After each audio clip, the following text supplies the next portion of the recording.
Donc dans cette première vidéo, je vais tout d'abord vous présenter le système.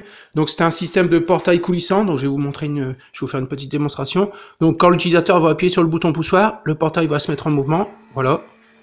Vous avez également un petit gyrophare qui va se mettre en route là, ici, pour vous signaler que le portail est en mouvement. Donc je vous remonte, là c'était en phase de fermeture. Donc l'utilisateur appuie sur le bouton poussoir, phase d'ouverture, voilà. Donc toujours le gyrophare qui se met en route, voilà. Donc l'information saisie par l'utilisateur, ça va être l'appui sur un bouton poussoir ici, voilà.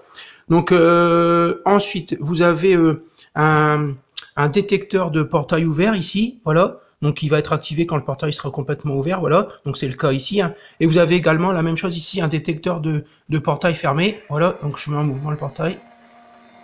Il va fournir l'information au système, à l'interface, que le portail est bien fermé, voilà. Ensuite, vous avez également une interface de puissance, voilà. C'est cette interface qui va distribuer l'énergie, en fait, l'énergie ici, l'interface de puissance, qui va distribuer l'énergie ici au moteur électrique. Donc tout le système est alimenté à l'aide de piles, voilà, donc l'interface de puissance comme l'interface de programmation, voilà.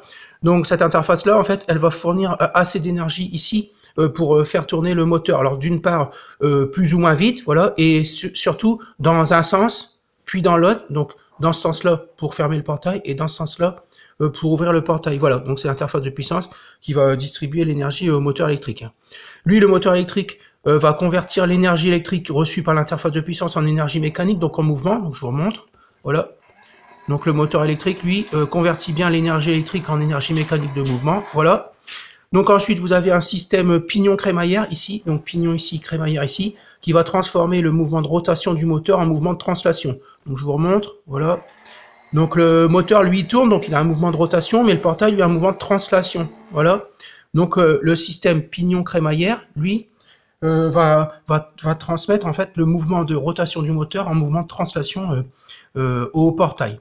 Donc ensuite, qu'est-ce que vous avez? Vous avez comme d'habitude une interface programmable, en fait, c'est la partie intelligente du système qui va traiter les informations qui arrivent des différents détecteurs.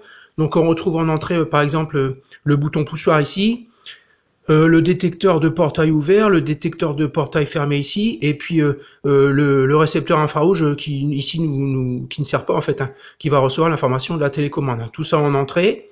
En sortie, vous avez en fait le gyrophare ici et la commande ici du moteur, donc deux sorties en fait qui vont commander le moteur, qui vont permettre d'inverser le sens de rotation du moteur. Hein. Donc c'est dans cette interface programmable ici dans le microcontrôleur hein, que vous allez téléverser le programme que vous allez réaliser à l'aide de Picax Editor 6, à l'aide d'un câble que vous brancherez ici. Hein. Donc voilà pour le système. Donc je vous montre le récepteur infrarouge ici. Donc c'est lui qui va recevoir l'ordre de la télécommande de mettre le portail en mouvement. Hein. Mais ici dans notre cas, il ne va pas nous servir dans la programmation, il ne va pas nous servir. Donc voilà. Donc voilà pour la description totale du système.